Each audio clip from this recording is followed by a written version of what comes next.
Good evening, everyone. I'm Amin, the Director of Programming at the University of Chicago's Institute of Politics. I'm pleased to welcome you to tonight's event entitled Lessons from Ferguson, where we'll explore a range of questions around community-police relations. This evening's conversation is one of many that's taking place on campus, and we're pleased to partner with the Office of Civic Engagement to bring you tonight's panel. Tonight's event is part of our ongoing series of forums at the IOP, which seeks to illuminate and expand the public conversation and to cultivate the next generation of political leaders. Before we get started, I wanted to bring two upcoming events to your attention. The first is Monday morning's conversation with Supreme Court Associate Justice Elena Kagan at Mandel Hall. I believe tickets are sold out, but we are live streaming that event, and we encourage you to tune in. The second is our rescheduled new news conversation with the editors-in-chief of Vice, BuzzFeed, and Gawker, which will now take place on February 11th at iHouse. Please note that you can find more information on these two programs and others at our website, politics.uchicago.edu. During this conversation tonight, we will open the floor to take your questions, and we encourage your full participation. Freedom of expression is vital to our shared goals of the pursuit of knowledge, and we welcome all views. As is customary, we will give priority to our students in the audience. We will have two roving microphones on either side of the room, and when we get to your questions, we encourage you to make them as brief as possible so we can fit as many in as possible. We're looking forward to a great conversation tonight, and here to formally introduce our guests is Anthony Downer. Anthony is a second-year political science major and hails from Atlanta, Georgia. At the University of Chicago, he's affiliated with the IOP, the Office of Multicultural Student Affairs, Quest Scholars Network, the Multicultural Student Advisory Committee, and the Neighborhood Schools Program. He has plans to attend law school and become a lawyer, education official, and elected official. Please join me in welcoming Anthony.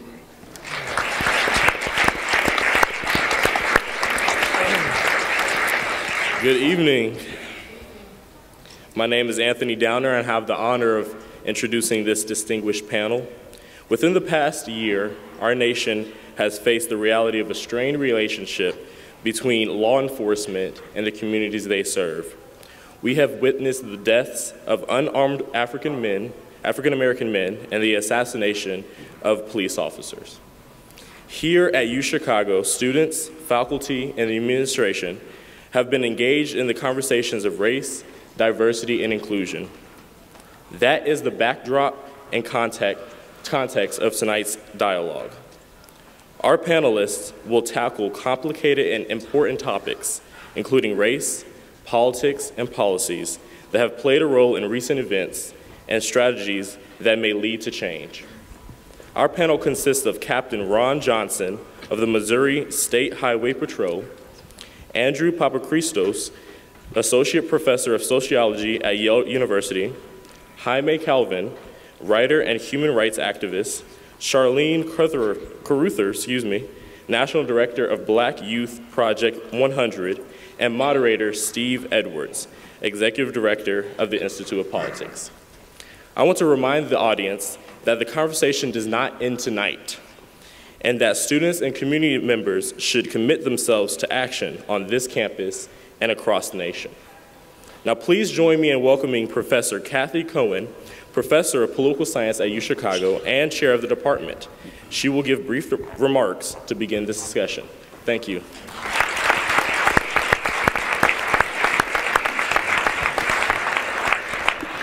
Good evening. How's everybody doing? You see, he emphasized brief remarks. I think I have about 8 minutes. Hopefully it won't go longer. So they asked me to give kind of opening comments, and that's exactly what I'll do.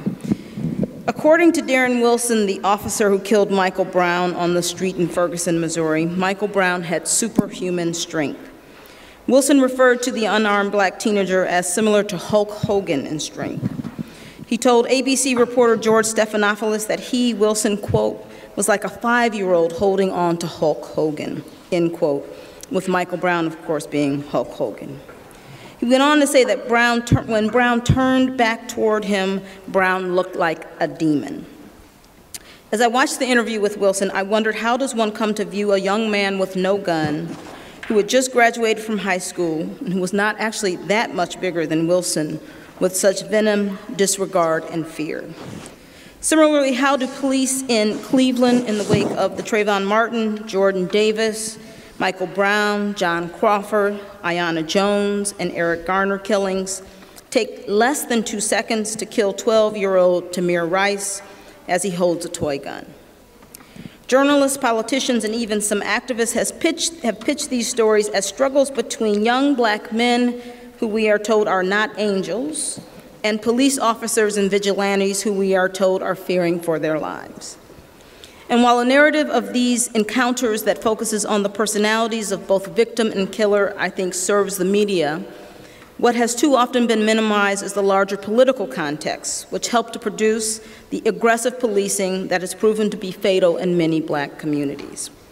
So for just a moment, I want to take a moment and kind of pull back and talk about the larger context and the role, in particular, I want to argue, of neoliberalism in the unmaking and the death of Michael Brown. By neoliberalism, I mean a prioritizing of markets with a corresponding commitment to the dismantling or devolution of social welfare from the national government to states to local units and private entities. Without going through the history of neoliberalism, which scholars such as David Harvey have detailed in really critical books, it's important to remember that the project of neoliberalism was first made visible during the Nixon administration, but took root under President Reagan. At the heart of Reagan's neoliberal policies and approach was a greater market expansion and freedom, with a corresponding dissolution of what was formerly known as the safety net. It's also important to remember that neoliberalism's emergence marks the end of the expansionist state that existed during the civil rights movement.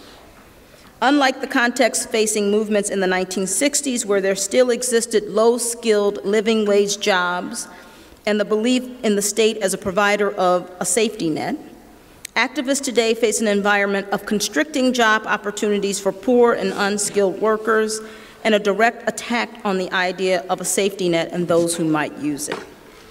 Thus, proponents of neoliberalism have pursued not only a policy agenda of restriction and privatization, but also a set of ideological commitments and rhetorical strategies meant to create and demonize those associated with state support. They have equated those receiving aid from the state as some other, often a racialized other. Some might remember Reagan's deployment of the trope of the welfare queen, for example. Thus, in order to rationalize the restriction of the social welfare state that benefited in real numbers actually more white people than black people, there had to be a process of misrepresenting those who benefited from the social safety net. These others were portrayed as being different from our normal.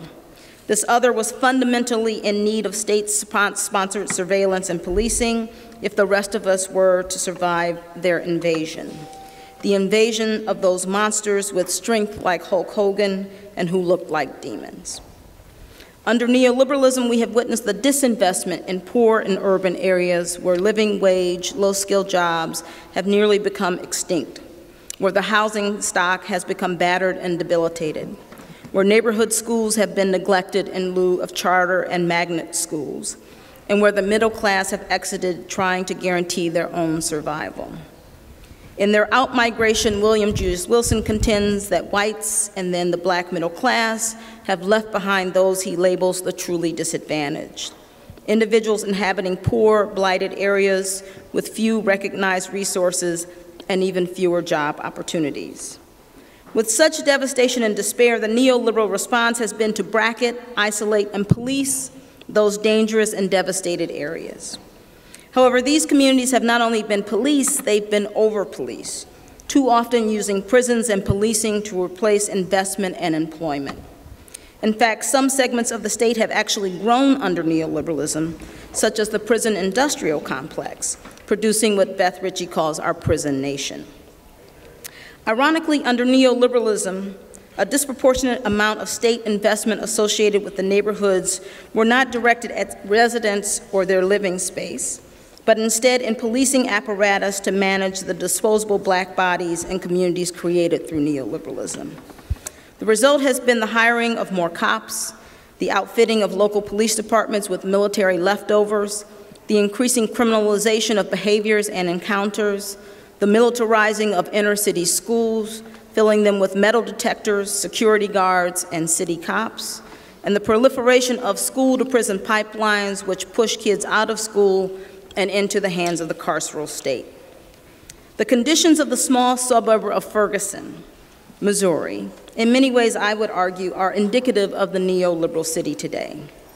For example, in 1980, 85% of residents in Ferguson were white. By 2007, 67% of residents were black.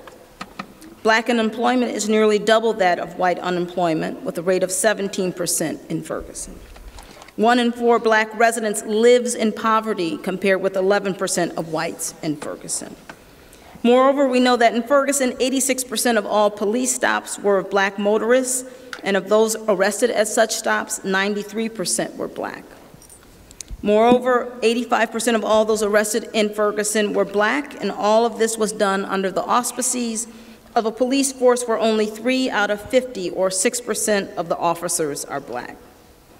Now, even beyond the police, the formal governing apparatus of Ferguson is white-dominated, with five of Ferguson's 6 city council members, the mayor, and 6 of 7 local school board members, all white in a majority black city.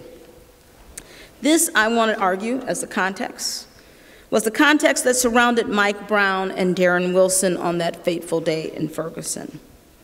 So I want to focus, and I focused on neoliberalism at the beginning of this panel because I think it is a reminder of the sustained attack on the basics of black humanity that comes both in easily identifiable incidents where we see the killing of a young black man, but also cloaked behind public policy.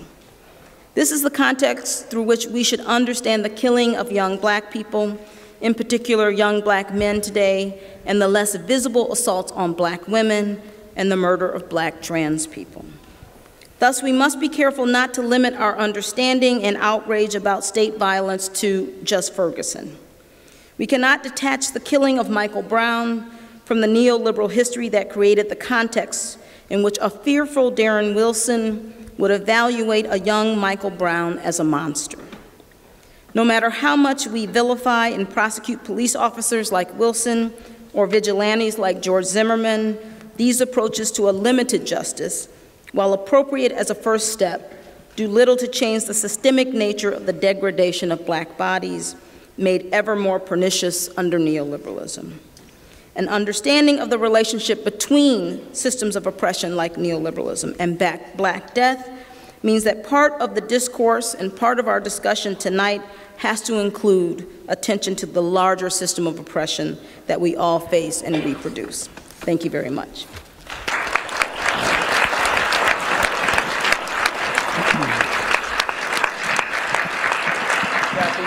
Professor Cohen, thank you so much for that. Is my microphone on?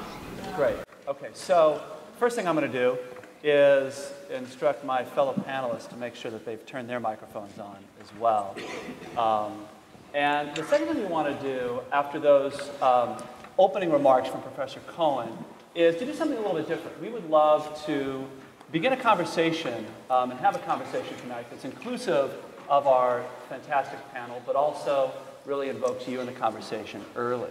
So what I'd love to do is spend a few minutes getting your reactions not only to Professor Cohen's remarks, but also thinking about the question, what are the lessons we should take away, not just from Ferguson, but from the recent incidents which have shown a spotlight on these deep questions around policing in communities of color. I'd love to take your comments and thoughts as we go around the room here. We've got a microphone here and a microphone there. What thoughts and comments and reactions do you have? What's been missing from the public conversation? What's important to include in the conversation tonight? Anyone? Down here, yes. First of all, I want to thank the panel participants for showing up. It's really great that you're here to honor us. I think what's missing is the overview of why this embargo has been set up in these communities. You go from a situation where 60 or 70 years ago there were jobs, and all of a sudden the jobs disappear. there are systematic decisions that have been made in Washington, D.C. that precipitated this and enforced it. And I never see, I mean, I hear people talk about the results and the symptoms of what the issue is, but I never hear anybody talk about the cause. And there's some very specific things that if we don't address them nationally, then it won't matter what the local police officers do or the local activists do, because the resources just won't be there to fight the fight. It'll be like inviting people with knives to a gunfight. And people's best interests and best motivations are there, but if the actual elements to stop the problem aren't coalesced around decisions that are being made in Washington, D.C., then we're just all going to be fighting each other over nothing. So the larger structural and systemic factors that are part of the cause of the kinds of incidents we've seen, we need to explore tonight. Yes, let's take a comment over here. Hi, this isn't so much a question, but a suggestion. I would hope that tonight's panel makes sure to include the recent deaths of Black women and trans women and the systemic issues that face women in the incarceration system. And we have a hand up back here. We'll take just a couple of more here. One question I thought was missing from the dialogue is what actually is the purpose of policing? I mean, I think it's essential for this discussion, but no one has attempted to define it or even say who should define it. Is it the local community? Is it the U.S. as a whole? Anyway, that's something I think you guys would have an interesting perspective on. And yeah, we'll go straight back here. We'll take one more. And this is somewhat related to discussing the causes, but even more so discussing an actionable prescription as to how to solve these systematic failures. I think a lot of people have talked about their feelings, and rightfully so, but how does the government, how does our leaders go about correcting this so we can avoid it in the future? That's something we very much want to spend a lot of time on tonight. We have one more hand down here, and then we'll come back to you in a bit after we get our panelists to weigh on it. But yes, sir. Yeah, I was wondering to what extent the drug war and its focus on the minority communities contributes to some of these issues of police versus residents. Terrific. So we've got a number of things in play, some big questions, also some forward-looking questions.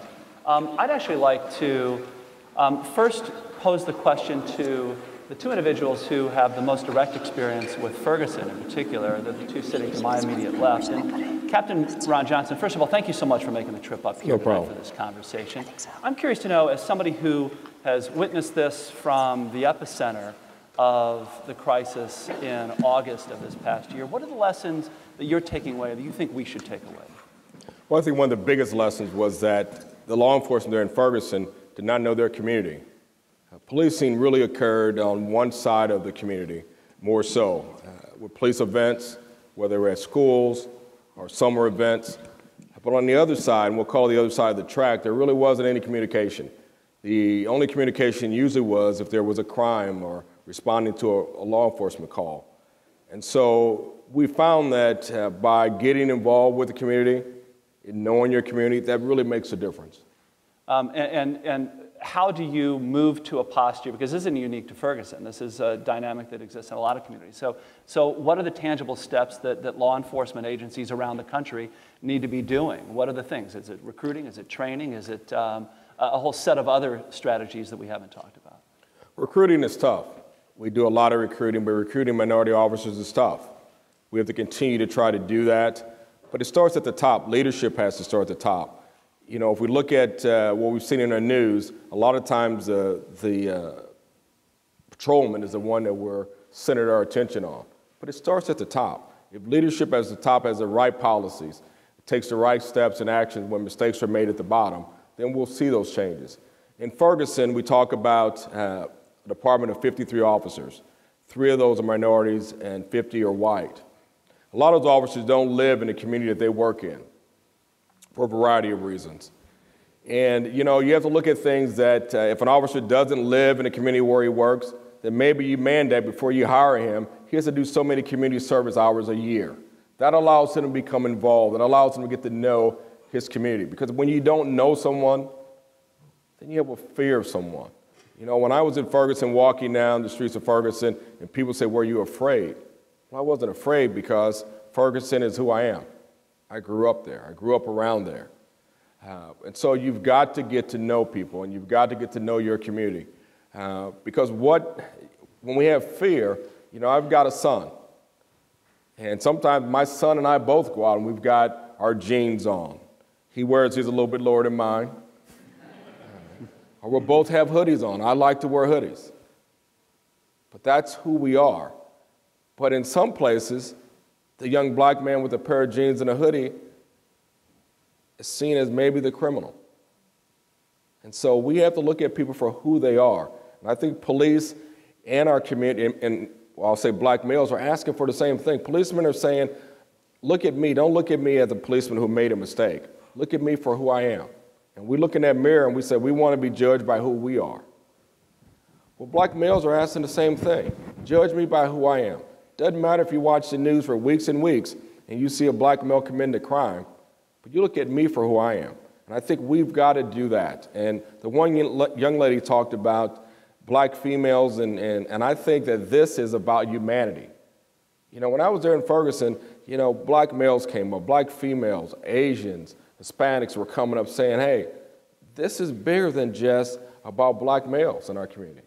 It is a big issue, but it's about humanity. Some of these policing issues that we're going to probably discuss today affect our whole nation, and depending on who you are, maybe if you're poor, and some other things. So we've got to make some changes, but let's just start at the top. All right, Charlene, you were heavily involved in Ferguson, organizing on the streets. You're quite familiar with the dynamic there. Now stepping away from the immediate impact of Ferguson and the response in the community, what are the lessons that you think we should be drawing from this tonight? So first, I think it's important to lift up the names of the young leaders in Ferguson, the young black leaders in Ferguson who took to the streets from day one.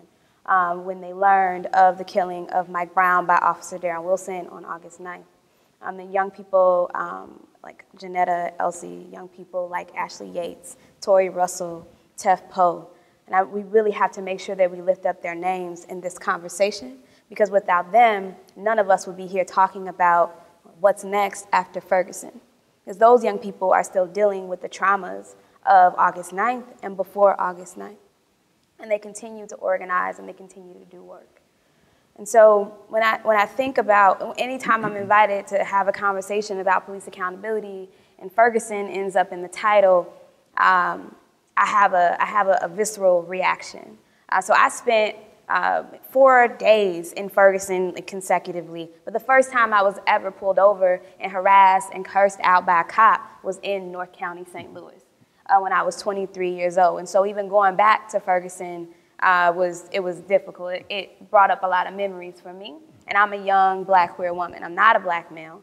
And I was pulled over by a cop and accused of having drugs in my car. And I actually just finished canvassing for someone who was running for office, a young black man who was running for office. But none of that matters, right? It doesn't matter how respectable you are or what you do or what you look like when it comes to the police. We're all susceptible to it, but many of us are even more susceptible. If we look a certain way, we live in a certain neighborhood, we have a certain socioeconomic status.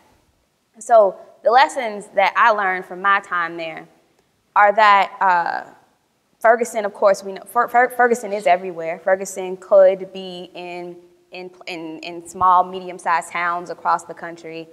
Just in Milwaukee, not too long ago, very similar, a young man was killed. People were peacefully gathering, and they were harassed by cops. People were arrested, things of that nature. So I know that what happened in Ferguson, it's extremely significant. But there are echoes of it in realities that other people are facing. And even if we go before Ferguson, we talk about Oscar Grant, we talk about even Hurricane Katrina and the state's response to poor black people in the aftermath of what we call a natural disaster. And so even engaging in these conversations and these so-called, good cop, bad cop dichotomies, or what we need to do is have more black cops on the police force, or we need to have more training. The system itself is rotten at its core. The way policing even started in the United States, if we go back as far as the slave patrols, we continue in thinking about policing of segregation segregation in the South, and we think about what policing meant in places like Chicago. We are talking about deep deep like, structural issues, right? But oftentimes these conversations get to talking about the individual cop. Actually, I'm less invested in talking about the character of the police officer and more invested in talking about the character of the system that the police officer operates in. Let me start with that really quickly. I want to get Jamie and Andrew in, but unpack that a bit, the structure of policing at its most foundational level. What needs to change in order to improve the dynamic? What should we be looking at the root cause? So I was really happy about the question that you asked about, and I don't know your name, but you asked, like, do we even, like, what is the function of policing in this country and even in this world? Because we actually can't talk about policing in America without talking about policing in other countries, in other places, because it's all tied up. And so when I think about the root of it, again, I talked about the slave patrols, right? So policing in America is tightly connected to control of people. Tightly controlled to the control particularly of black people, black bodies. And then we can expand that to talk about folks who are Latino, folks who are Asian, folks who are indigenous to this land, right? And then going beyond the folks who don't fit into gender binaries, gender nonconforming, transgender folk, and how folks' bodies are policed because of who they are, the undocumented community, right? So it's a structure that's set up to control people. I'm not convinced that it's a structure that's set up to actually keep us safe. We have the stories of, good cops say, actually, I don't know any of those stories, personally. Most of my experiences with police officers have been negative, and I'm speaking specifically of my experiences. This is also a system that serves interests, it serves capitalist interests. Because I actually don't believe that what police do every single day is to serve the police department solely. Those are to serve bigger interests. We can call them the elites, we can call them the 1%, we can call them whatever we want to call them. But it's there as a mechanism to control a populace. And in my community specifically, and I'm talking about my experience. I'm not talking about statistics. I could talk about those if we want to talk about them. I'm not talking about research studies. I can talk about that as well. But in my personal experience, what I've seen in my nearly 30 years, not just in Chicago, but across the country, it is a system set up to control, a system set up to surveil, and also to employ people who realistically, or either the reality or the perception is that this is a real opportunity for me to feed my family, right? And for me to be employed, and for aspiration for me to be able to actually be successful in the world. But that's a myth in the long run. I want to come back on this question of, given that analysis, how we would move forward from here. But I want others to respond to that analysis. Professor Papachristos, you're a sociologist. You've analyzed the operations and strategies of policing and departments around the country. You've looked at many of these dynamics internally and externally, community relations and so forth. What's your analysis of what's happening? Sociologists like the word structure. So I think I would support this idea that we do have to understand the bigger structural concerns for how policing operates in this country, especially in urban areas, especially in black communities. I do think, however, it's important to look at the structure and the individuals, because individuals do make choices on the policing side of things, and there are a couple of points I would raise. One, and the chief mentioned policing executives, and there's a big disconnect between progressive policing executives who know about things like legitimacy, racial reconciliation, and the line officers who carry it out. And one of the realities of this country, with 700,000 police officers, 12,000 departments, is most police departments look like Ferguson and not like Chicago in terms of their training, in terms of who lives there, in terms where police officers reside. And I would echo the chief's comments. In New Haven, almost all of the police officers live outside of New Haven, and they're actually socialized into understanding where the ghetto is and what life is like from everybody else on the force. So it's not just structure, there's also a cultural element. But when you get down to individual officers and biases that officers have, whether they bring it to the job or they socialize it on the job, I think that one element that gets thrown out is training, and we can talk a lot about what training would be, but there's another element, which I won't steal from our other panelists, which is accountability, and what we as a society think we should hold people accountable for, police officers or not. The other thing I would add on to this, and Professor Cohen mentioned the phrase over-policed, the other side of that is underprotected. And I think that it's those two in combination that create these big structural inequalities, which is, you know, if you're already over-policed and there's this hyper level of surveillance, and some people will say, well, that's where the crime is, so we have to go do that. That's true. But if you don't feel safe, and if you're getting this attention from police, which is supposed to be driving down crime rates, and you still feel underprotected, and not just underprotected, we can talk about clearance rates of crimes in communities. And in poor black communities, clearance rates are low. So they're underprotected, and they're actually not getting the justice for the crimes when they are reporting it. And they do report crimes at higher rates than people in lower crime areas. They call the police more, whether it's a simple calling of 911, but still they're not seeing the sort of justice that the system, in quotes, is set up to provide. So there's gross structural inequalities. I don't think there's a quick fix.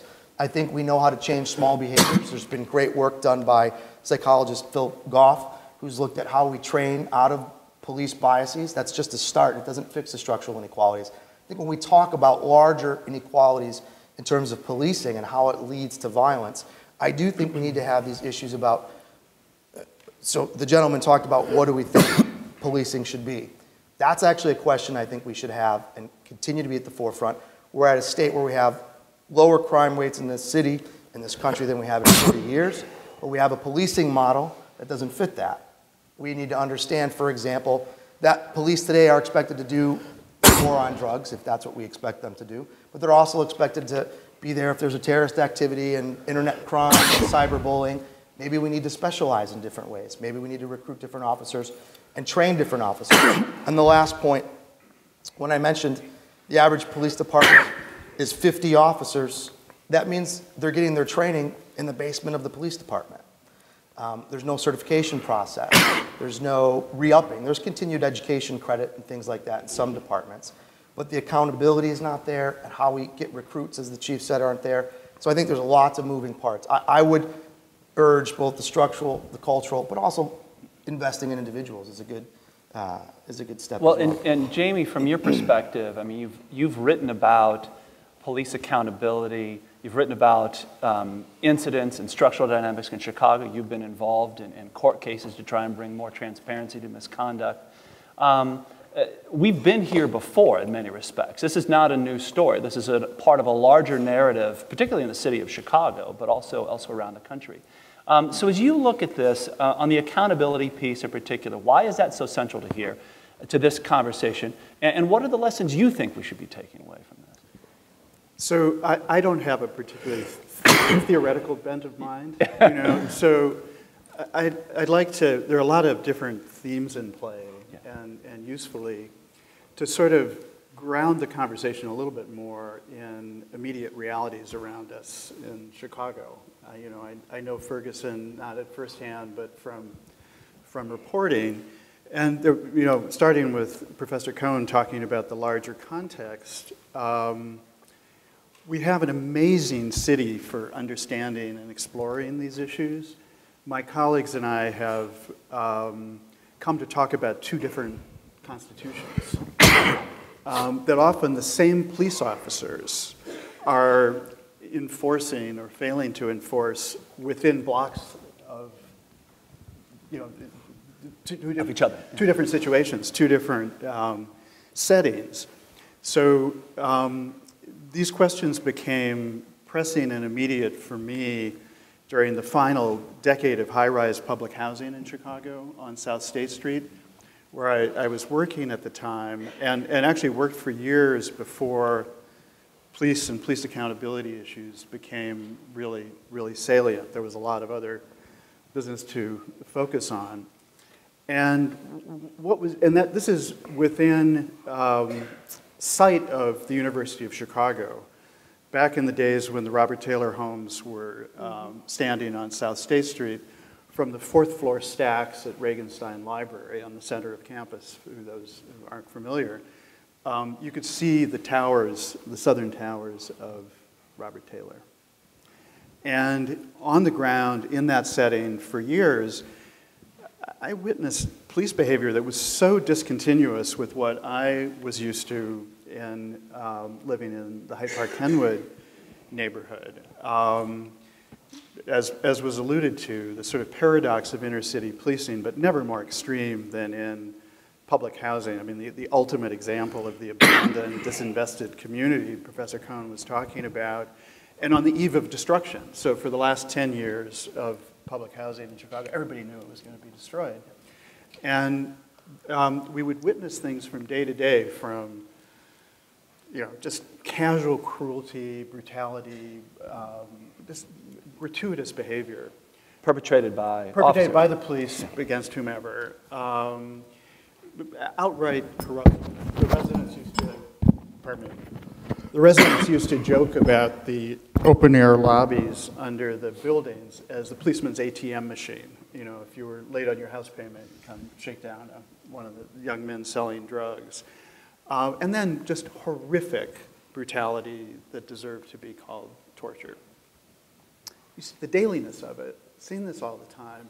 I realized, I saw and witnessed impunity before I actually used the word as an active part of my vocabulary. So I saw what it looked like on the ground. So the work that we've done, and with colleagues in this building who have brought multiple federal civil rights suits, really arose out of that. And the question was, how could what we were seeing from day to day be happening? We knew it was real. We're dealing with the human rights abuses on the ground, but the question became, what set of conditions, what set of institutional arrangements would allow that to happen? And so it was really a matter of kind of going up the food chain to try to understand how this same crew of just outright corrupt and brutal cops could run their game, from day to day, month to month, year to year. As Andy was saying, people complain, they look for every possible, they went to the alderman, they went to the Office of Professional Standards, at that time the agency investigating complaints. They called for supervisors to come. Everything was unavailing. Nothing worked. So at that point, that's when we began to sue the police department to try to learn about the internal dynamics. And that's how the sort of issues of accountability relate to conditions on the ground. And I want to stay with this for just a second. What did you come to learn through your reporting and through the disclosure in these court cases? What we learned, and again, I don't want to use the trope about a few bad apples, but this is highly concentrated behavior. And one team of outright criminal cops can alienate a whole neighborhood from civic authority. And all sorts of other officers who are trying to be conscientious, trying to do their jobs, are really sidelined by that. One of the worst crews of officers operating in public housing, when they were really bearing down on people, to coerce their cooperation in one thing or another, they would say, "Don't you know, we're the real police. We're the real police." Well, for all sorts of neighborhoods in this city, and I suspect across the country, that is the face of civic authority in those neighborhoods. And that's not to say that all police officers or most police officers working in those areas are engaged in criminal behavior. The failure to hold those who are accountable has just immense, immense unacknowledged costs. So, I do wholly agree with the arguments or the statements that have been made about larger systemic issues, about the larger context. There also is an agenda available to us, right now at this moment of heightened public concern, to address some very specific reforms that will save lives, will ameliorate all sorts of harms, will make conscientious, committed police officers more effective in doing their jobs. And we've got lots of work to do. Well, let's stay with this, and I'll have you start, and then we'll bounce this around. Yeah. What are some of those concrete things that you think should be on the table that could demonstrably improve matters for residents in communities like the ones we're talking about? Yeah, well, so I think there are, obviously there are all sorts of relationship building strategies. There's work that Andy and others have been involved in with sort of procedural justice and trying to really be careful about the process of interacting with communities and people's understanding of what's going on.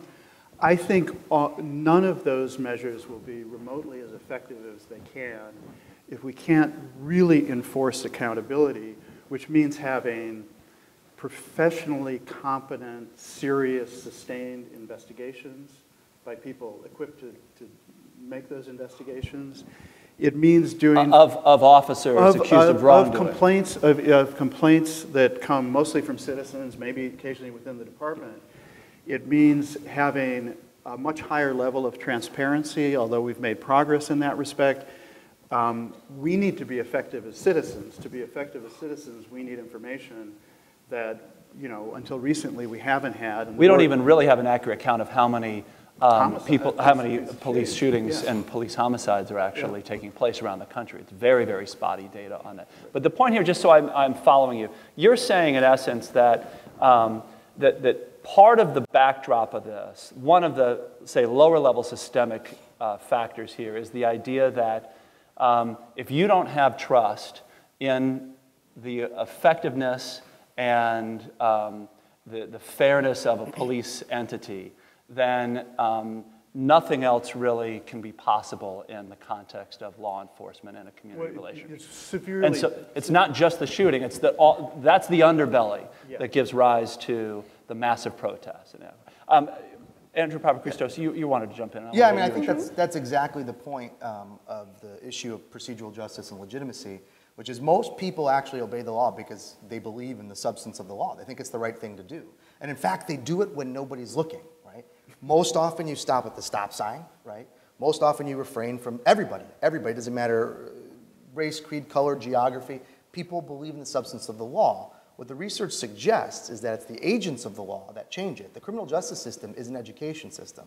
It socializes you into these structural inequities and these structural problems. And so where that happens, where that breaks down, it can actually breed a larger cynicism. And this is true, again, it's obviously it's heightened in communities that have high crime communities and African American communities because of these experiences, but they still retain often a belief in the essence of the law. So small things we could do to answer your questions. And here I'm going to talk about the short term, the individual things. There are actual training you can do with police officers to actually not get rid of biases, but to limit the effects of biases, right? And in fact, one thing I would strongly suggest is how we measure police efficacy should no longer be about crime rates, right? But satisfaction with police. We are at a day and age where crime rates are low enough where we should be measuring how much do we believe in really? police. Customer satisfaction, I would say that. I'm going to throw that out there. Really? Because I'm going to tell you something. We know something about crime rates and arrest rates don't always correlate. In fact, you can drive down crime with fewer arrests.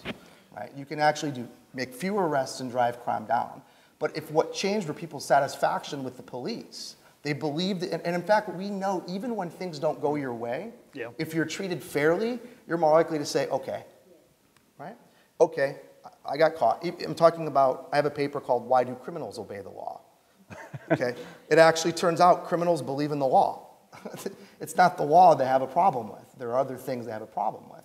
But if you treat them fairly, like an adult, like a citizen, they will actually have a more positive view of subsequent interactions. And it will lower subsequent offending, but will also increase positive interactions moving forward. We're not in the 90s anymore. You know, again, crime rates are too high in lots of neighborhoods, but we're at a place we haven't been since the 1960s in our history, which means it's a perfect time to reevaluate how we evaluate police and what we want police to do.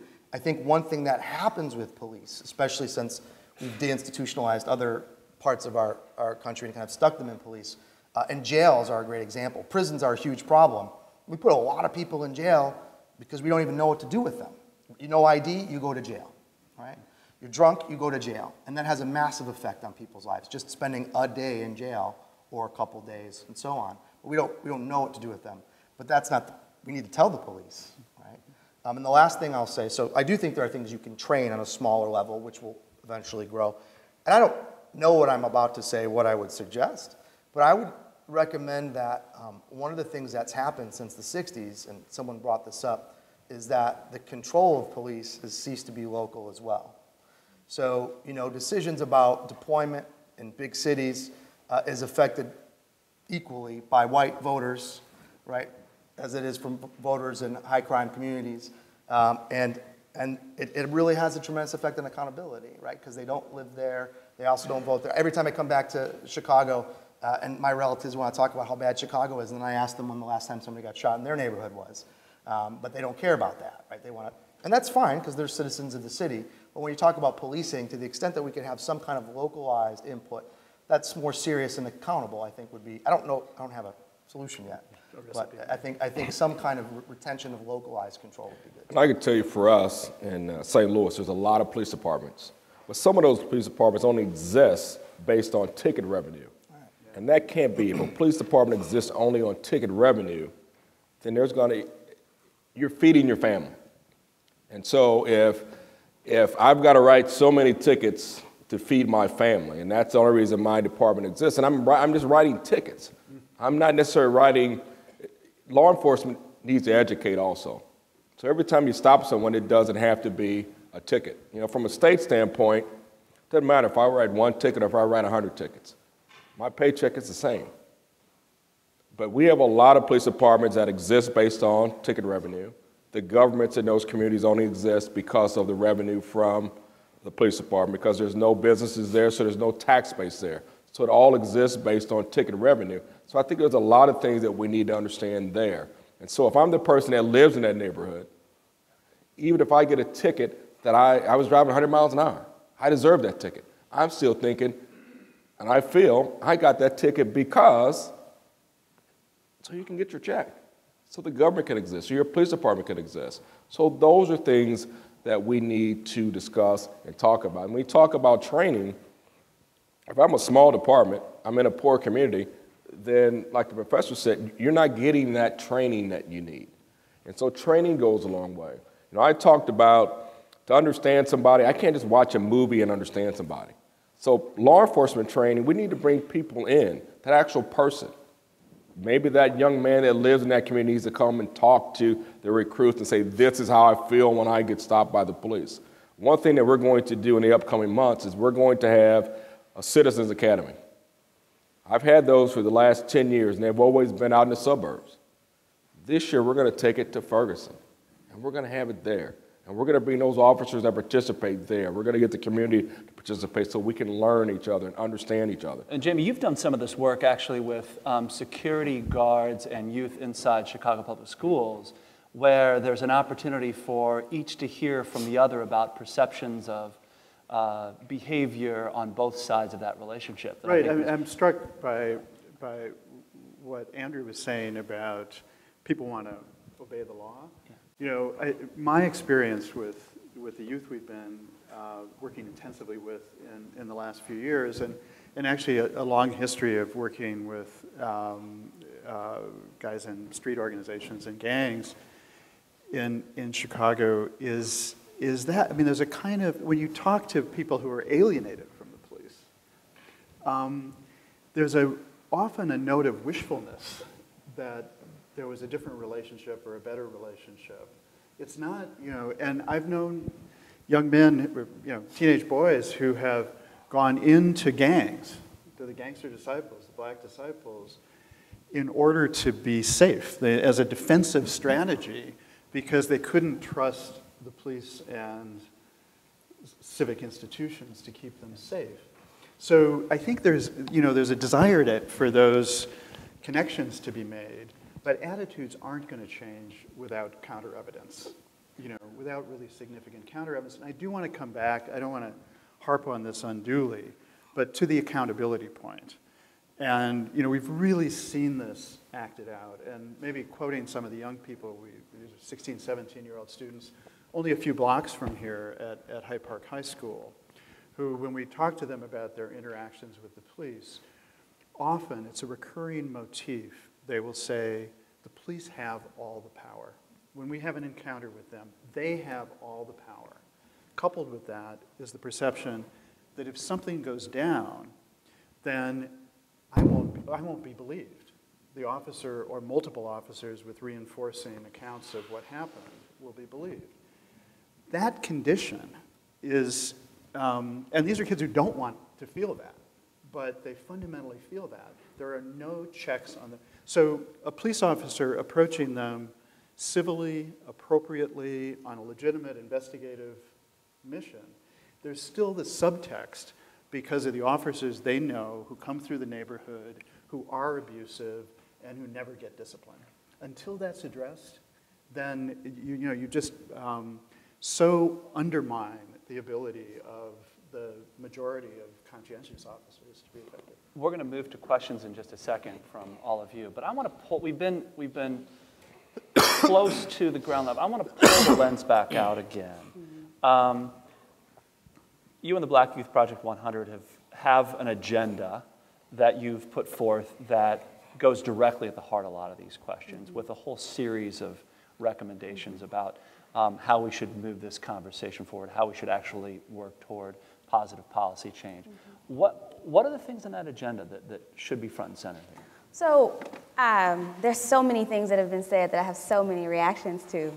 And I'm going to try to fold that into this, this question about the agenda to keep us safe. And the fundamental question I think has to be asked and brought up, and you touched on it a bit, is around how can you have conversations and build relationships with people who fundamentally have more power than you? When you come into the space about, let's have a conversation about how I feel or how I've been treated. And that's fine, because then when we leave that room, you are still an employee of the state. You are still sanctioned by the state to have power to walk around with your firearm, to potentially kill me if you choose to do so because you feel threatened or whatever it is, regardless as to whether I have my hands up or not. What happens? What does that actually mean? How can we have these conversations? And so what we looked at is we developed a public policy agenda, and by we, I mean members of our organization, developed a public policy agenda to get at how do we fundamentally change the relationship between police and young Black people. And so the things that we outline in there, one is demilitarization of local law enforcement agencies. And for those of you who don't know, the funding for local law enforcement agencies, when we talk about some of the hyper-militarized equipment that they have, that is funded by federal legislation. Like that is allowed by federal legislation. And so why is it one that the local law enforcement has this relationship and this ability to be militarized and be supported by the federal government? Why does that happen? So when we talk, and one of the answers would be, well, it's in response to terrorist threats post 9/11. And that's foolish because, and the reason why it's foolish is because when in where I live, in 47th in Michigan, what I know is not in that community is we're not talking about the folks you hear about on CNN every day, and that's a whole other conversation I would love to engage in at some other time around terrorism. But we're talking about everyday people, and we are talking about people who are part of the drug economy. We are talking about people who engage in sex work, and we are talking about people who go to school every day. We're talking about all these folks who are hyper-surveilled, while these same kinds of economies exist in white neighborhoods, but these folks are not surveilled. So one, local law enforcement agencies need to be demilitarized. Also, talking about specifically in Chicago, and this exists in other places, is the decriminalization of marijuana. The city of Chicago is spending tens of millions of dollars in police hours and court costs, primarily arresting Black people for minor possession of marijuana. I'm talking about extremely small amounts. For those of you who don't know, the Chicago Police Department has a huge chunk of the city budget, period. It's slated to go up to 41%, 39% in the past fiscal year of the city budget, right? That's a big chunk. So law enforcement, this isn't in the agenda, we missed it, but law enforcement, actually, they need to have smaller budgets. Their budgets need to be reduced. We have mayoral candidates calling for 1,000 more police officers on the streets. I'm not convinced that that's going to make us safer, having more police officers, because it's not doing it now. The other thing that has to happen is that young people need to stop being arrested for things that adults are not arrested for. Why are you being arrested? Because you're not in school. That's actually counterintuitive to you receiving an education and developing as a young person in this world. We also, in the agenda to keep us safe, provide guidance on body cameras. And had we written the agenda to keep us safe after the Eric Garner, the decision in the grand jury decision in New York and the killing of Eric Garner by New York police officers, we would have made a harder line on body cameras. But what we said is that there needed to be local control, community control. Because what happens, I've never been asked by the Chicago Police Department if I want body cameras. I don't know if the people of Ferguson were asked if they want body cameras and walk through that process of what body cameras mean. So there needs to be community control in that conversation. And so about whether the law enforcement departments would adopt. Absolutely. And so there's federal legislation such as the Youth Promise Act. There's the End Racial Profiling Act. And there are local things that could be done. And actually, the law itself is problematic and unevenly enforced. And I'll just talk specifically about the marijuana ordinance here in Chicago. We know that across the city of Chicago, people across races use marijuana at the same rates. But nearly 80% of those arrests, according to the latest data that we have access to from the police department, are black people. They refuse to give us the arrest data. We have been working with them directly. So if any of y'all know these folks, let them know. They'll give us the ticketing rates because the ticketing rates have gone down. And you could be ticketed between, is it $150 to $500?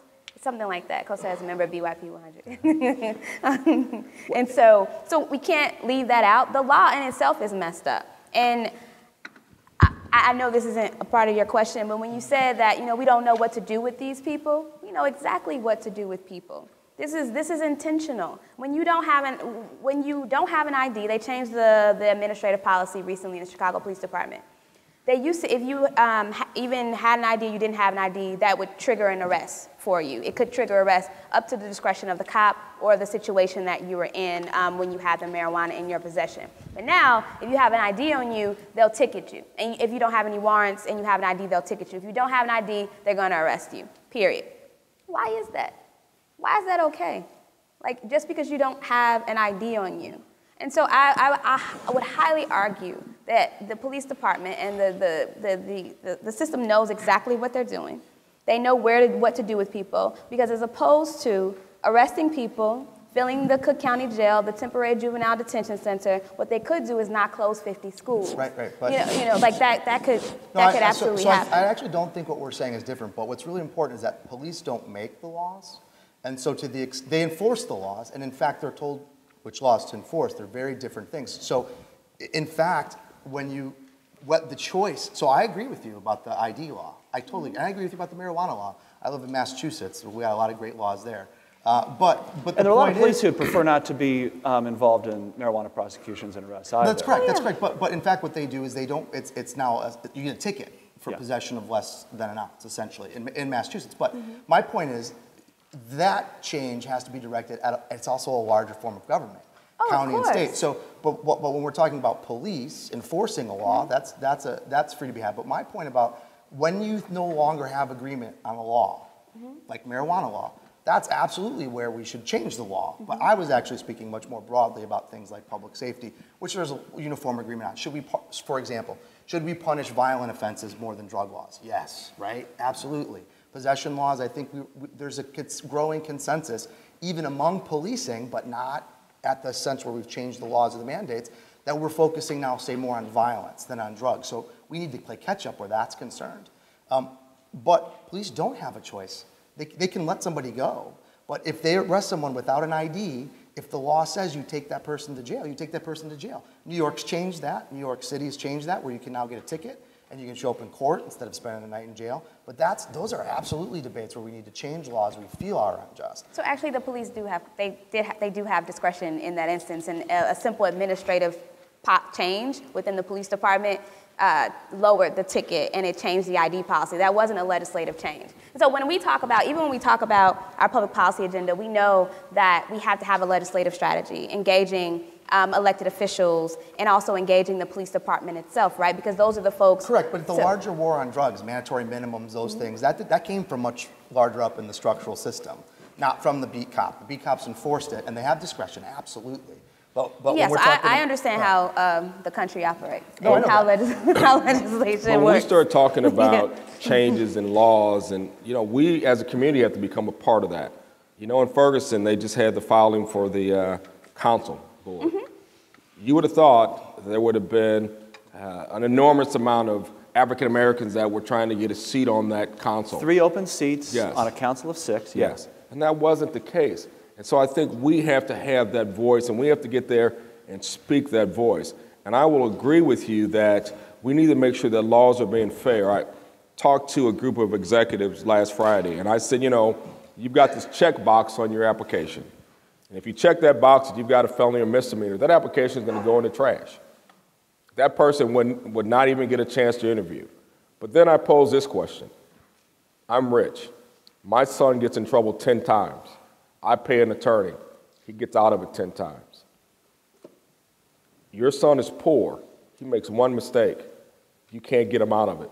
They both go to apply for a job. You think my son is the best. He's great. He's outstanding. And I said, those are things that have to change. And that company is taking that checkbox off of their application. And so those are the kind of conversations we have to talk about. It's about jobs. It's about schools. You know, after Ferguson, I went to a job fair. There was a young man that was a former gang member. He came to that job fair. He says, I want to get a job. He says, I want to get a job. I want to change my life around. He says, but I'll leave here and I won't be able to get a job. And I saw him later. He said nobody called him. So there's a lot of things that have to change. But policing has to change at the top. But I can also tell you when policing is coming saying, yes, we need to make changes, we're all going to have to listen. We're going to have to partner because policing is going to be around. It is going to be around. Is it perfect? No, it's not. You know, you talked about being stopped when you were 23 years old and how that affected you. I got stopped at 16. A boy at 16 who thought he was tough. And I went home, and by the time I talked to my mother, I was in tears because of what happened on that traffic stop. So I understand. But I think that we have to talk about those issues and say we're not perfect. But am I proud to be a policeman? Yes. Yes. But I told some policemen that were angry at me because of a speech that I gave, and I said that I was ashamed. I said, if I can be proud of the greatness of the badge, I've also got to take on the things that are wrong.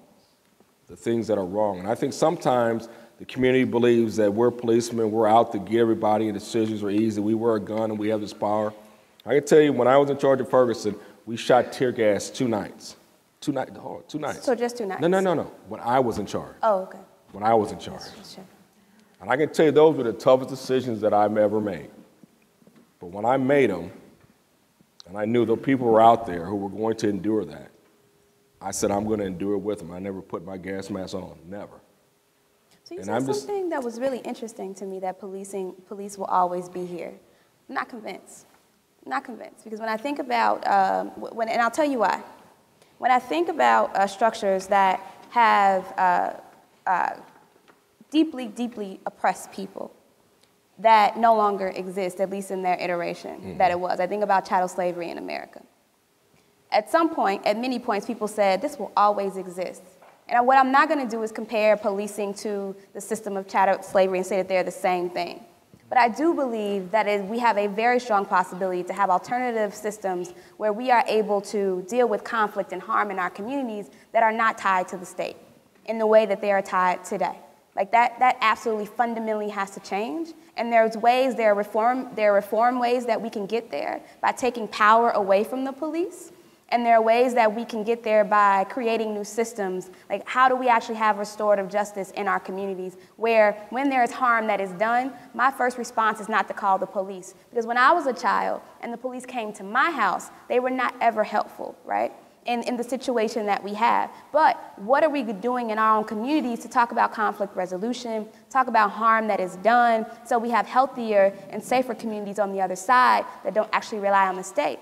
And I know for a fact that people have been engaged in this work for a very long time, and they are engaged in the process. And I don't know who showed up for the council, but I do know that some of the people that I know are engaged in that process, right? And I'm not surprised that it wasn't overwhelmingly filled by African Americans, because there's distrust, and trauma that is absolutely warranted that people have experienced. So I'm not surprised when people don't show up to the polls. I'm not surprised when people don't show up to be on councils, because there's still relationship building and organizing that has to happen. And you mentioned the ban the box. The reason why check boxes on applications are removed, it's because people organize to make that happen. In states like Minnesota, in states like Illinois, these things happen because everyday people decided that it's not okay for people not to be able to get a job because they've been incarcerated. And so there's this false sense of what we've been sold about the American dream, knowing that people are consistently locked out of it. I'm not interested in having a conversation that doesn't recognize the extreme power that any conversation that police departments enter, that they have, and the kind of power that people who are oppressed enter that conversation actually have. And I will agree with you that I think that, and I'll go back to when you talked about young people and their impact. And I said it from the start. I don't agree with everything that happened in Ferguson, but I can tell you that we wouldn't be where we are today if it wasn't for the young people that got out there and did their voice. And I've said that 1,001 times. But when I say policing will be here, policing won't be here the way that it is now. Policing don't have a big change, and it needs to change. But what I can tell you is that when I said it'll be here, when we have 154 black males that have been killed in St. Louis on black crime, those are issues. And if you ask those families, should policing stay around? Well, policing should. But policing has to change. Policing has to change. And to make a change, there's going to be some honest conversations. And I can tell you, everybody doesn't like my honest conversation, whether it's policemen or whether it's citizens. But it has to change. But I can tell you, and I agree with you, that a lot of the change that we're seeing in this country has come from those people that have been walking those streets, voicing their opinions. And I can tell you, I live in a house. And when I went home, my wife, my daughter, and my son, this conversation we're having, it was like I wasn't even in the family. So I understand that, but I've been there. And I'm not saying that we're perfect, and I'm not saying that my son is 22 years old, and I've had to sit down with him and have the conversation we talk about a black father has to have with his son. And if you think I want to continue to have that, if I ever have a grandson, no, I don't. So I think we may say things in a different way, our approach may be different, but I can tell you at the heart of it, we're saying the same thing. Let me take a pause here. I want to get questions from you in the audience. I know many of you have been listening and eager to take questions, and then we'll get a few thoughts here. We've got a couple of hands up over here on the far back. We've got a hand up back here and here. Let's try and get a microphone over here. Some back there. Okay. We'll start over here. There's another microphone maybe up in the back there with that gentleman. Yeah, that's fine. You can go right here, and then we'll move it back. Yeah, sorry. And I just ask that you keep your, make your question a question, keep it short to the point so we try and get to as many of you as possible. Yes? First off, I want to thank you all for having this conversation this evening. As an educator, I am curious what you all think about the impact of laws versus changing broader public opinions and perceptions through education. Speaking of slave patrols and chattel slavery and getting a broader understanding of what that represented in our history, which oftentimes I think gets undertaught. Two things you spoke about regarding biases and how to limit them. So I'm curious, and I'm talking about education for the communities directly affected so they understand the deep roots of this stuff going on, but also so that these things are talked about in communities that are more privileged, that don't see this stuff as much, so they see how these events currently and historically have impacted our country's history. Great question. Why don't I, Jamie or Andrew, do you guys want to chew on that? I mean, you're situated in education. No, so. Sure. I mean, I actually think that when we talk about these problems, as the last debate I mean, you need to attack it at the educational level from start to finish and admit things and put them out there. And even just saying my own kids go through the education system and how they learn about Thanksgiving, for example, and the songs they sing about how Columbus was, I forget what, sailed the ocean, but somebody was already there. Right? I didn't learn that, but my kids know that. And then they start asking me questions, and I'm not even trying to defend Columbus, but we're having a dialogue about it. So I actually, and I'm saying that not to be trivial, I think this is a part that needs to be woven into the education system from start to finish. And in fact, we know quite a bit about the inequities. We know quite a bit about these things. And I actually think about ways to teaching it in multiple settings is really important, whether it's at a larger community setting, in the educational system itself, and I said it before, but in the criminal justice system as well, right? Because there's education happening there. And so I think it should be integrated into it. I think we need to puts a lot of effort into that, about what it would look like, what it would entail, and how we get those messages that can translate into action. Education often pays off a little bit later, you know, in terms as people move through the structure, as it were. But I think at every point. I'll try to get to as many of you as possible. Oh, yeah, yeah. And we'll go, a question up there. I'll come to here first, and then I'll come back. I'm just trying to So I just wanted to respond to right another dimension of your question. Sorry, this thing doesn't seem to agree with me. Try your jacket. Maybe my jacket. I think which is, you know, the educational vehicle of our public conversation and our public discourse about this, not so much institutional. And I think, you know, we all have a responsibility to that conversation, and the quality of that conversation really, really matters at this moment. I think we've all been stirred by the possibility of a resurgent civil rights movement, and, you know, the exchange we just had, people need to hear this sort of discourse. But we should also be mindful that we have a political culture and a media culture that we can talk about things in, you know, a tsunami of coverage and discourse, and at the end of it, be more entrenched in the positions we started with, be more sort of fixed, be more deaf to one another. And we've seen this with a number of issues, you know, where somehow, I think the most disturbing at the moment is torture. In a period of a decade, we've gone from a widespread consensus that torture was a taboo, even though we knew, you know, it occurred in certain settings, to, after immense journalism, immense public conversation, most recently the Senate Select Report, now torture is a partisan issue. Torture is a partisan issue among other partisan issues. We've seen what's happened in New York with how quickly things became polarized and people really turned their backs literally on one another. So, you know, the quality of the conversation as it goes forward is our collective responsibility. I mean, there's been some references to the role of citizens in all of this. I think civil society has a huge and a central role to play in any meaningful change.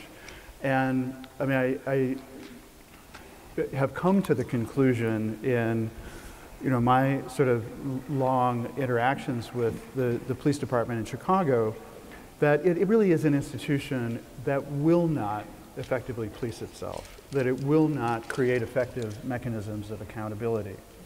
And that resides with us. And I think that's in the nature of institutions. We could talk about the church, we could talk about corporate, I mean, I think, you know, but those are first principles in American society, that citizens have roles in terms of monitoring public institutions and demanding accountability. This is a classic instance of that. And that's actually that was one of the public policy pieces I missed that are in our agenda to keep us safe, is for a civilian accountability review board. Right. We don't have one here in the city of Chicago. Places like DC have an Office of Police Complaints. It has no teeth. Yeah. And so we need bodies that can actually not just have oversight, but can have hiring and firing power as well. And that aren't actually filled with police officers and people who are formerly affiliated with the police department. Let's take a question back here. Well, it's two parts, and I'll try and keep this lower than it sounds like it is. One of the things that I'm finding a little difficult, should we use another, or is this fine? Yeah, you're good. You're good. Okay. Is that the basis of this, the conversation is steeped in, I think, a very formal understanding. As in, we're sort of looking forward, not from, I think, the place that we should be. One of which is when we talked about education, the question is does most ethnic groups who understand the history book sort of narrative that's told find a equal place in the good and the bad? Now, in having my formidable years in England in education, there is a certain openness to talk about the bad and the good and what's happened, but I haven't seen that here. And I have a son who's in education, and what I often have to do is almost rewrite the narrative that's been given to him to explain why this is how it is and this is how it isn't. And if we fast forward to now, here's my question. What we're doing is having a narrative about very limited information. So when we look at policing or civil unrest and all these different factors, the question is there room for people to have a positive and negative narrative? Because at the moment, we're just focusing on the most narrowest point of it's harmful. But the harm or the good has already taken place before we even gotten to this point. So my question is where can we practically fix that? And being in the Congress, I understand we can get into the theory, but right now, I haven't heard a simple solution to say, well, in my capacity as a civil rights activist, a police officer, this is what I can do. Yeah. Well, yeah, absolutely. Charlene and Jamie, too. There's no simple solution to a very complex problem. One, simple actions. There are many things that need to be done. I said defund law enforcement agencies. They have too much money. They have too much power. That's one thing. And so what that means is simple actions is actually joining an organization that shares your values and that's working on this issue. If you believe in voting, vote. I believe in voting, but it's about voting and not just voting for candidates that support what you actually believe in, but after they're elected, if they're elected, actually engaging with them and holding them accountable for their actions, right? The other thing is, he just talked about education. I think there's a huge lack and gap in education about actually what's happening. We get a lot of information thrown at us every single day from various media outlets, from people in our lives, from educational institutions. But who's actually giving people opportunity to filter that information in a way that's actually meaningful to them and not serving the interests of those who actually oppress us, right? And I think the last thing that we can actually, like, for real do is see outside of the struggle that's immediately in front of us and try to make connections to other struggles. So I just returned from Palestine, and what we know is that there are deep connections between the Israeli Defense Force and policing here in the United States of America. And so how do we engage in conversations about our government's role in supporting militarization and occupation on that land? How do we do that knowing that these are our tax dollars? And how do we connect to making sure that our police forces aren't actually cross-pollinating in their training and what they do in exporting and importing things that are violent? So we have to know about things. We have to connect what's happening to global struggles as well. Jamie, did you want to add? I'm going to come down to another sort of level in responding. If I understood your question, one of the things that occurred to me was a comment that a friend who used to run a national victim rights organization once made when she said, in a democracy, there's nothing as good as a good police officer, and there's nothing as bad as a bad police officer. And, you know, I mean, we have this, so our discourse keeps swinging back and forth. So from a moment when I think it was widely assumed outside the neighborhoods affected that most police shootings were justified, to an assumption that they're presumptively not justified.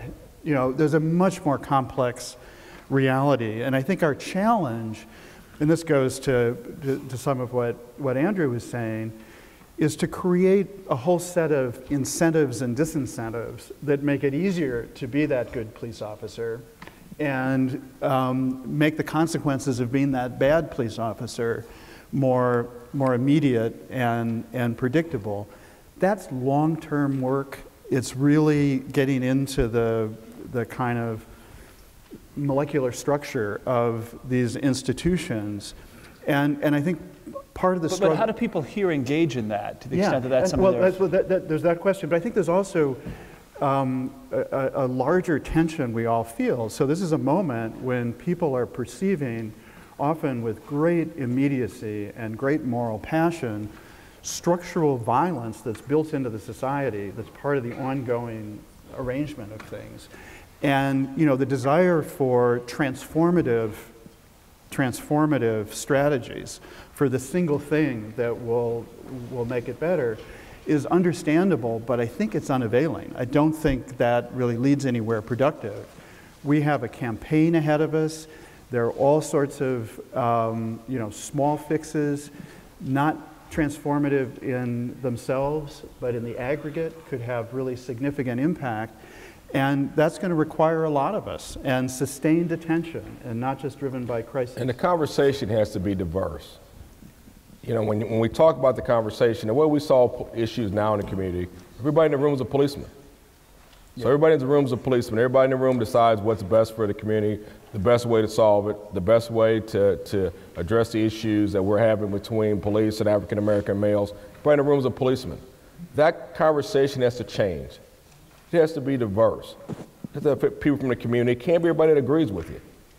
It can't be everybody that agrees with you. And I think when everybody can come to the table, young and old, and it's more diverse, then I think we've got a chance to get better. But that's not the conversation that's going on now. You know, I go to a lot of meetings.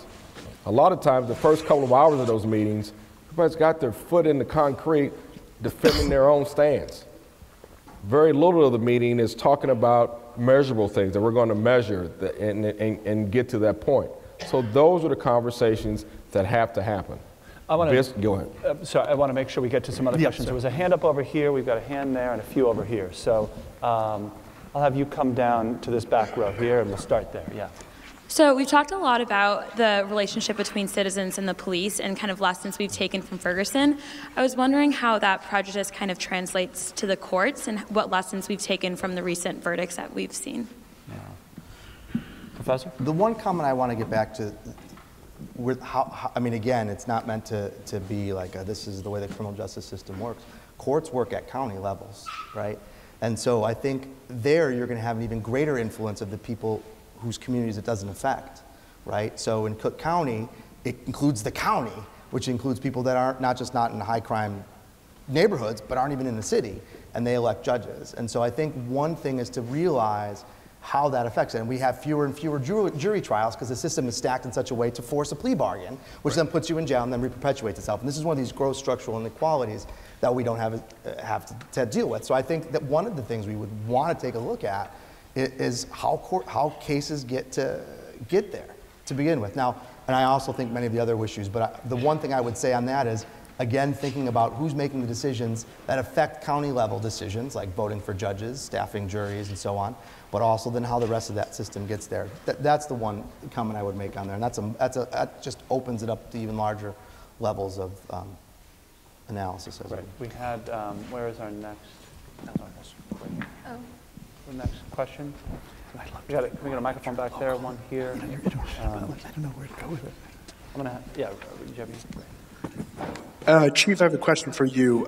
We wouldn't be in the law school if we didn't talk about incentives, and I'm just wondering what you think about police incentives, and if the proper incentives are in place, post these shootings, like in the Eric Gardner incident, for police officers to do the right thing, or what universally is seen as the right thing. What do you mean by incentives? You said incentives? Yeah. Do you think police officers have the proper incentives? Is the punishment afterwards? I think a lot of people think that, in the Eric Gardner incident that, the police officer wasn't indicted, the grand jury didn't indict, same in Ferguson. Do police officers have the proper incentives to do the right things in these situations? I think, yes. I think that policing overall is good. Overall is good. But I think we have to address those issues. Those issues will affect the whole system. And when those issues aren't addressed properly, there's not going to be any trust. There's not going to be any trust at all. There's not going to be any trust of fairness. And so when we talk about citizen oversight, I don't have any issue with that at all. I think that's a plus. I think that sometimes we police ourselves. Well, So I mean, that's part of what I think Jamie Calmer was getting at, that's problematic. You've got the code of silence, you've got all of these issues internally that would prevent the kind of full accountability that you and he were talking about. That would be an incentive. But I think we have to look at don't put police in this bubble. Let's look at our world. Let's look at on your job. You're on the football team. You're on the football team. Someone does something wrong on the football team, on the starting offense. Do you immediately run and tell the coach? And if you run and tell the coach and the coach does nothing, what happens to you on the football team? So let's look at society and jobs and things like that. So those things, we have to look at society and change those things. And that's why it starts here at the leader. If you tell the leader and he doesn't do anything one time, no one else is going to come and tell the leader what's happened. So there's a lot of things that I think we have to look at ourselves as society and work on, but it's going to take the community being a part of it. All right, we're going to take 2 more questions. I know there's a ton more to get to here, but so we have a hand up back there. We have a hand all the way in the back. Yeah, in the back. The question I have is related to, given that people would want to change in Ferguson, given the political structure, the actual structure of the town of Ferguson in St. Louis County, separate than the city of St. Louis, which is a separate county, which is a whole other subject, the city of Ferguson, could they afford a highly trained, integrated police force? So, do they have the money in their political structure? Not a choice, you know, it's like they're going to spend money on something else. Personally, I don't think they have the money. The money is going to have to come from somewhere else. I think I'm happy that you posed this question, is the fragmentation of like the whole, like the economy of the counties, like within St. Louis County, North County, all of those contribute to a number of the problems that Black people in particular, poor Black people especially, experience. So Ferguson is one small piece, right, in a much broader, like just the geography. You can go 100 feet or whatever, I don't have the exact like footage, and you're in another town, easily. And so we're talking about fragmented governance. You talked about the number of police, the police departments in the area. I don't think it's a question of money. It's always about priorities, where we spend our money, because we spend lots of money on the Chicago Police Department, but there are still young Black people gunned down by the police. There are still complaints that we don't have enough police on the streets. All these, like, we want more police, but we have this number of shootings every year in the city of Chicago, and I don't think that if we continue to up police hours, we continue to have, what is it called? Extra hours with overtime. We pay for more overtime in the city of Chicago, yet our people, we are still experiencing violence in our community that I will not call Black on Black violence, because we don't call white on white violence, white on white Black violence. But it's when people live in close proximity of each other, that crime happens when people live in the same place, right? We can talk about those things, but the structure of the police department, they can have more money, in my opinion. I don't work at the police department, right? I'm not a police officer. They can have more money, but they're part of a broader system. We're still talking about lots of Black people living in poverty. We're talking about a school system that is not adequately funded or adequately resourced outside of just money and adequately staffed. So no, I don't think that if we just give the Ferguson Police Department more money and they can have more training or more officers, that would it would transform. It could change some small things, but I don't think it would transform the system. There's one small point. There's one small point worth making, though, that and I know nothing about the organization of government in the area, but I think there are opportunities in some smaller jurisdictions for leadership to really matter. To take over a big municipal police department, Chicago, LA, New York, is you've got an organism under you that can resist you, as we've seen in Chicago recently, and in New York. I think there are real opportunities for leadership in some smaller and medium-sized jurisdictions, and maybe that's where we learn some of the lessons we need to learn for bigger ones. And the only thing I would add too, and I agree with both those things, other options that have happened elsewhere are receiverships, federal receiverships or federal monitors of police departments.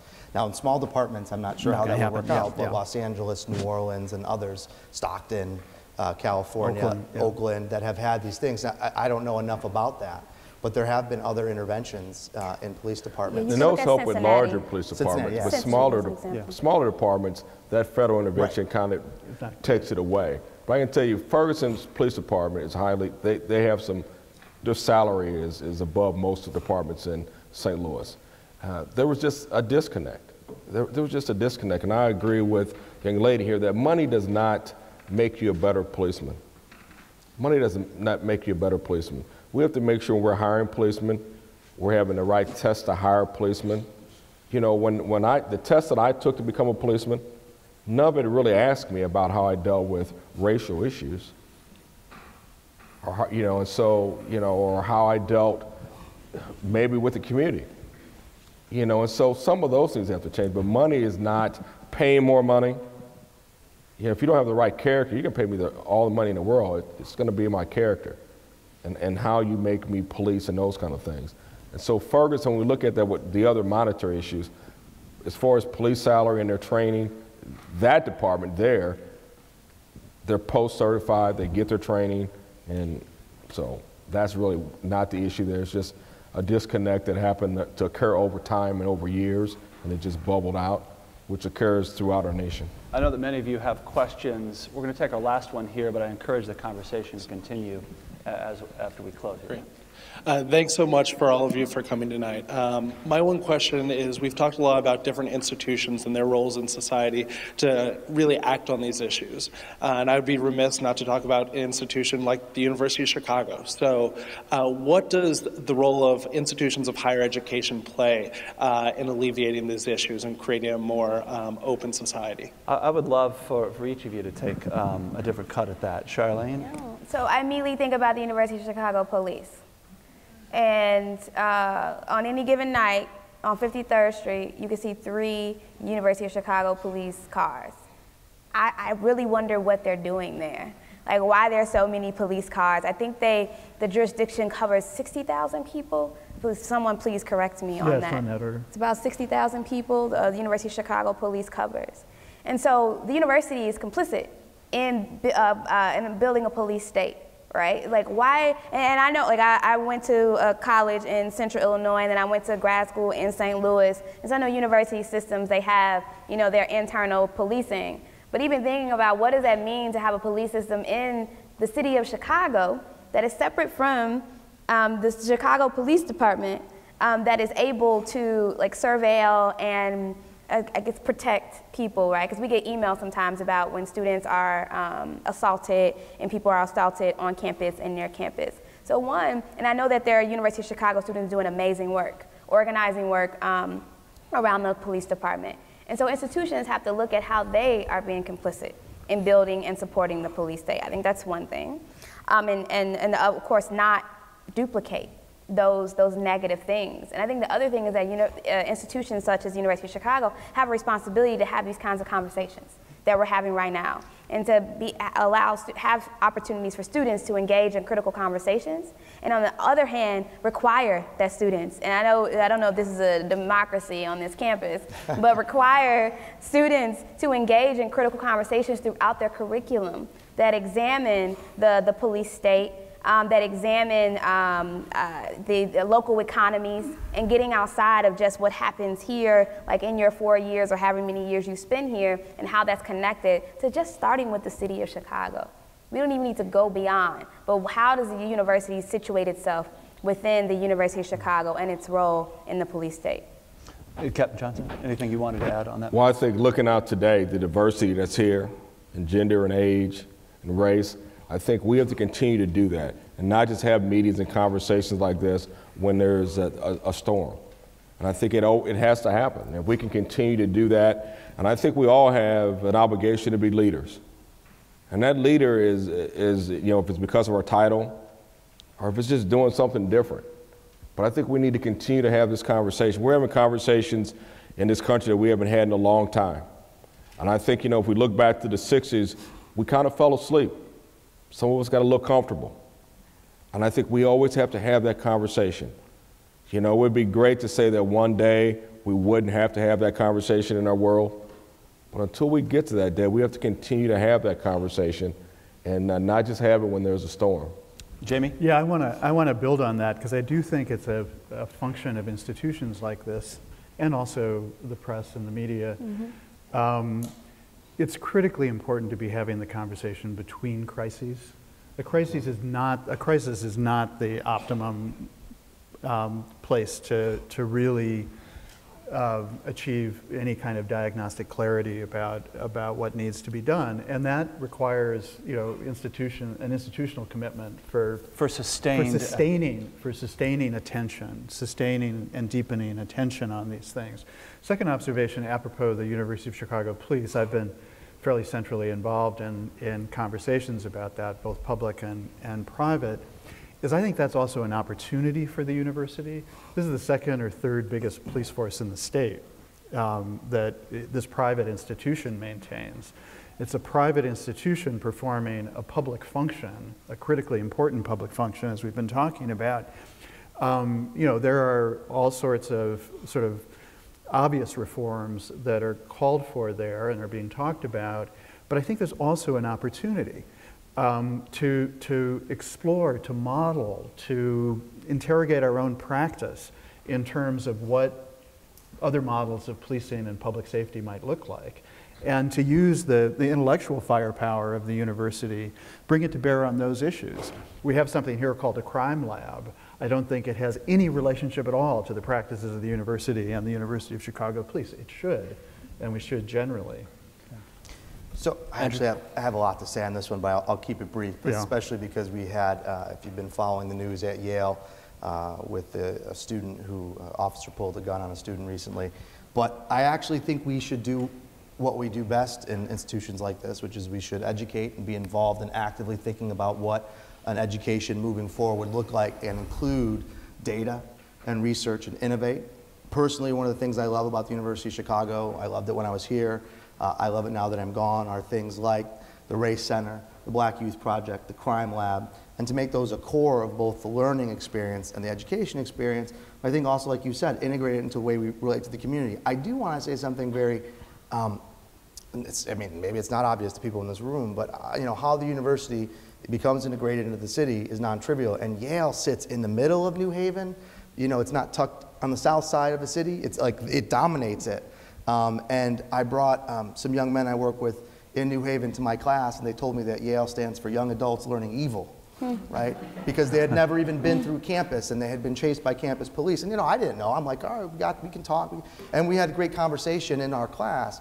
But it was just one of those moments where we made a connection, and it was just me. It wasn't even an organized effort. And now we're trying to organize different types of efforts and recognize the things that work and recognize the things that don't work, which I think is something we're slow to do in academic institutions.